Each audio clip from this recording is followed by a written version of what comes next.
So when Barrel Girl. I've got to say, when I started at Joey's, the first thing I did, we had this thing called elearning, which is Schoolbox, and the first thing I did is I looked at it and I set up Moodle, which is a competitive learning management system, primarily because at that stage I just couldn't wrap my head around what it was doing. But with a lot of work with, actually particularly with James and with the team, I've actually come to see a lot of advantage in elearning and how it works and how it functions. And one of the things I wanted to show you today is just one of my classes. And this is the first class that I actually got right. And I had them in period 6 today. I hope they did their work. So basically, this is old. I've actually been using this page repetitively for 3 years now. But basically, the big power in this, the main thing I like to focus on isn't so much the deploying of videos and putting up things like that. That's all fine. But it's over here in the due work section and now in the course builder section as well that I use a lot. And what I really like about this is if I go down to the mark sheet, I can collect a lot of data and I can use that data really well. Hopefully you can see. I might just zoom that up a bit. So basically, at this point in time in Year 10, some of my boys have emotionally dropped my subject. They're not continuing it next year. I'm sure if you're an elective school teacher, you're already aware of this. They don't care anymore. They're not doing it next year. They've already told me this several times in every class, every time I chase them for work. So you'll see a few E's in there. And the E's, I'd like to get rid of those, the option of getting rid of those E's if I could possibly be able to do it, just not be able to see that column altogether because it is a bit distracting. But I am actually looking at, mainly at the moment, my boys who are continuing, and I want to know how I want to help them. And if I look over here, I can see that Nathan Kalingo here is actually sitting on a B, whereas last unit he was sitting on an A, and I'd like to know why. What's causing that for me? So I can actually hover over the mark that's actually stands out there, and I get the feedback that I actually wrote in when I marked that. And that's still not enough because Moodle already did that. That wasn't that impressive when I first saw it. But if I do click into here, this is where it really... Oh, that's not Nathan Kalingo. If I do click into here, and I click on his grades, I get a really fantastic report of his grades for my class for this semester, and I can go back and look at other things. You can see there the blue graph, which sits out at front, is the actual course average for each task that I've marked. That big green B up there, it changes colour depending on what you're doing or what the actual grade is. I'd really love to not have that there because that's all the boys look at. But basically, I look down there and I look at this particular task and I can see two things. Number one, the class as a whole have found these two tasks in particular to be a bit more difficult than usual. These two tasks here, I've only just been starting to mark them, so they don't actually have any relevance, and real-time reporting is a bit messy like that. But basically, this task here, there's something wrong with this task here on an average, on a whole. And I look at that and go, well, what happened there? Why is that? And I can look at last year's, and I can see, did that happen with the same thing with that task? Do I need to fix that? So I can start to analyse as a teacher and start reflecting, and that's really important. The next thing I'm doing is I'm looking at Nathan and he's tracking exactly with the class. So I need to figure out why he's gone a little bit lower than I would have expected in that particular task. I can look at the feedback there and I can also drill into my outcomes. And particularly the one that's of interest for this one, I've already looked into this, is the standard of work. And for Prac B, which is that particular task that he did, his complexity or level of detail, which is a rubric that I put in and mark against, is at the basic level. I use words to mark, I don't use numbers. So basically he's sitting at the basic level for that. He needs to work on his level of detail. And there's a rubric that or a scaffold that I provided. And that scaffold uses keywords, which I put in when I wrote the feedback. I put those in capital letters so they stand out to me. And I can see down there in the feedback that he's actually not paying attention to that particular scaffold. So he's ignored that scaffold when he's done that work. I can now give him that feedback. Let's pay attention to that particular one.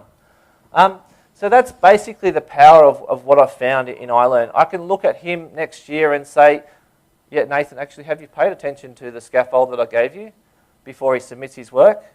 and I can have these conversations with him. I know where his weaknesses are, and that was the one weakness that he had for this particular unit so far. I'll hand over to Taya now. Okay, thanks Tim. So I'm the e-learning coordinator at Joey's, so I'm just going to relate some of the conversations that I've had with teachers about learning analytics. Right, I'll just get this. Sorry, yeah, I know. Just being blind at the moment. Cool. Right. Yep, I think, yep. So, we have a lot of faculties. We've really taken a slowly approach at the school. Initially, our headmaster 5 years ago picked up a laptop and said, guys, you've got to come on board with this, but take your time, get used to it. Yes, you've got to do it, but we'll let you ease into it. So we're finding that as far as Schoolbox is concerned, that's been the approach as well. And we're starting to develop core standards at the moment that we'll be implementing next year. So part of the core standards is trying to get teachers to use the course builder and get various faculties with the view that all the marks will go straight into synergetics. So we're trying to streamline processes. So this is one of the faculties that have taken it on with a vengeance, and that is the religious education department. Everything they do is in iLearn now. They do quizzes, they do their rubrics, they do all their assessments online. And so the first challenge that we had for them really was that they were a little bit confused about the progress and the course builder feedback. And so consequently, you can see the two areas that you can have in the screen there. That the first one gives you the full results of everything they've done, course builder and also teacher-initiated activities. And the second one, which was the progress report, was just the course builder one. We sat there for a little while and I rang up Schoolbox, and of course they promptly came back and I said, it's all right, I've sorted it. But it took me a while to work it out.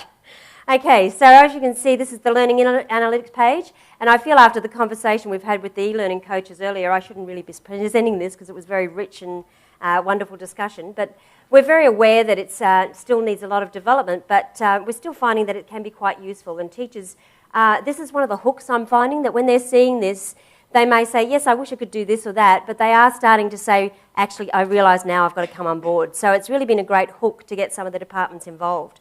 As you can see with this one, you can see across the whole course, or you can see in particular subjects. It allows you to stream, to filter the various tasks, which the teachers found quite exciting to look at. This is the learning outcomes, of course. One of the things that we've been using the course builder for about 2 years now, or when it first came out halfway through last year. And one of the interesting things is that, of course, all the if it's on the same in the same folder, all the outcomes and all the things that we've done in our various rubrics sort of meld together. So that's been a bit of a surprise that it's a bit sticky. So that's one of the things I would say is the key to success, is to make sure that you really discuss with Schoolbox or discuss with your teams exactly where you want it to go, so you don't end up with this contaminated data, I suppose would be the best way to describe it. So we ended up here that I did the thing the other day. Well, I thought, well, okay, I'll just move it out. So I put it into a new folder, and of course, because it's an empty folder, and as you can see by these icons here, I'm not a techo, so these folders, I thought, yeah, it's a bit weird that the course is actually sitting in here, but the little course builder icon's up there. I move it into this other folder, ready to go. All the outcomes have gone, 2.5 hours gone. So what I'm trying to tell for people who perhaps haven't used course builder a lot is just be really sure where you want to put it before you start spending hours and hours building stuff. Okay, this was the effort grid that is in the analytics.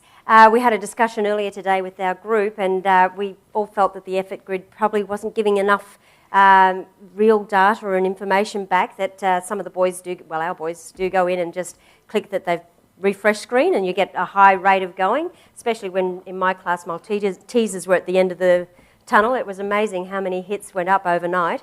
But I still found it was quite interesting when we started looking at what the pages looked like.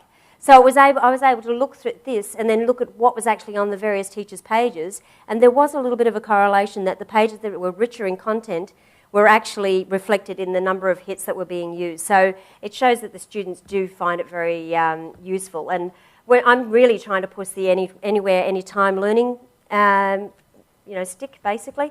And we're finding that that's actually being pushed by the students now, which is quite amazing.